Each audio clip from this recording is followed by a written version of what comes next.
सभी दोस्तों से नमस्ते। हमारे कुसुम लोकगीत चैनल पे आप लोगों का स्वागत है। सुनैना ऑफिशियल चैनल पे आप लोगों का स्वागत है। कुसुम ऑफिशियल चैनल पे आप लोगों का स्वागत है।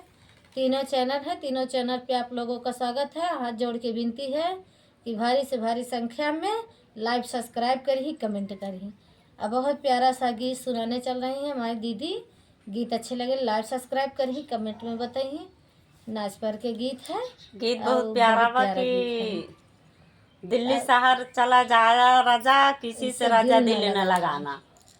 आया ये गीत के सुनाती। मुंबई कमाए जाती, दूसरे से दिल लगा लेती। हाँ, संकेत देते हैं सुनाना आगे से कि अपने दुल्हा के देखा कि उस दिल न लगाया। बिल्कुल अपने अपने दुल्हा के, अपने पति के मनई हर के आइए गीत के माध्यम से सुनावे चलत है। दिल्ली शहर चले जाना, किसी से राजा दिल ना लगाना। दिल्ली शहर चले जाना, किसी से राजा दिल ना लगाना। दिल न लगाना राजा, दिल ना लगाना। दिल्ली शहर चले जाना, किसी से राजा दिल ना लगाना।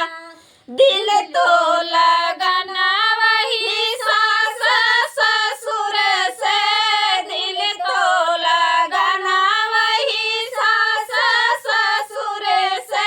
जिसकर बेटा कहलाना, किसी से राजा दिल ना लगाना।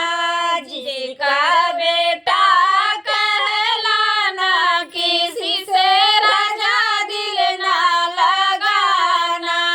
दिल्ली शहर चले जाना, किसी से राजा दिल ना लगाना। दिल ना लगाना राजा, दिल ना लगाना।